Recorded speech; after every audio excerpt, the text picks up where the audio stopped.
এরকম হাঁস দেখছেন আপনারা? হ্যাঁ? নিজের জুটি এটা ওর। ত্রয়োদশ জাতীয় সংসদ নির্বাচন ও গণভোটে ব্রাহ্মণবাড়িয়া ২ আসনে জয়ী হয়েছেন স্বতন্ত্র প্রার্থী রুমিন ফারহানা। বিএনপি থেকে বহিষ্কারের পর স্বতন্ত্র প্রার্থী হিসেবে হাঁস প্রতীকে নির্বাচনে অংশ নেন তিনি। ১,১৮,৫৪৭ ভোট পেয়ে বিএনপি জোট সমর্থিত প্রার্থীকে বিশাল ব্যবধানে হারান জাতীয় রাজনীতির পরিচিত এই মুখ। ওরা খুব দলবদ্ধভাবে চলে, ওরা খুব ডিসিপ্লিন, মানে এটা এখন মানুষ হাসবে, আমি হাঁস পালি তো এই জন্য আমি জানি। আর হাঁস কিন্তু লক্ষ্মীর প্রতীক, ওরা ডিম দেয়, ছানা দেয়, অনেকে হাঁসের খাবার করেই দেখা যায় যে তাদের পরিবারটা চলে। সো আপনি যদি ওই দিক থেকেও দেখেন, হাঁস কিন্তু একটা লক্ষ্মীর প্রতীক। জয়ের পর থেকেই একের পর এক শুভেচ্ছা বার্তায় ভাসছেন রুমিন ফারহানা। রাজনৈতিক মহল, সাধারণ মানুষ থেকে শুরু করে সাংস্কৃতিক অঙ্গন থেকেও আসছে শুভেচ্ছা বার্তা।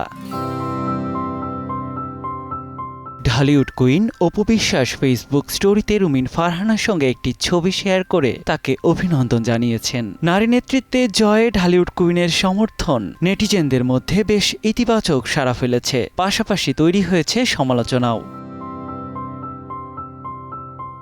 নেটিজেনদের অনেকেই মনে করছেন রুমিন ফারহানার সঙ্গে ছবিটিকে রাজনৈতিক ঢাল হিসেবে ব্যবহার করছেন অপু বিশ্বাস।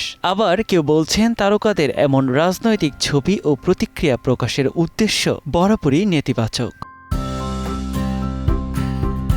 তবে সিনেমার মানুষ হিসেবে শিল্পের সার্বিক উন্নয়নের প্রত্যাশা অপু বিশ্বাসের। একটি শক্তিশালী চলচ্চিত্র শিল্প দেশের সংস্কৃতি ও অর্থনীতিতে গুরুত্বপূর্ণ ভূমিকা রাখতে পারে বলে বিশ্বাস করেন তিনি।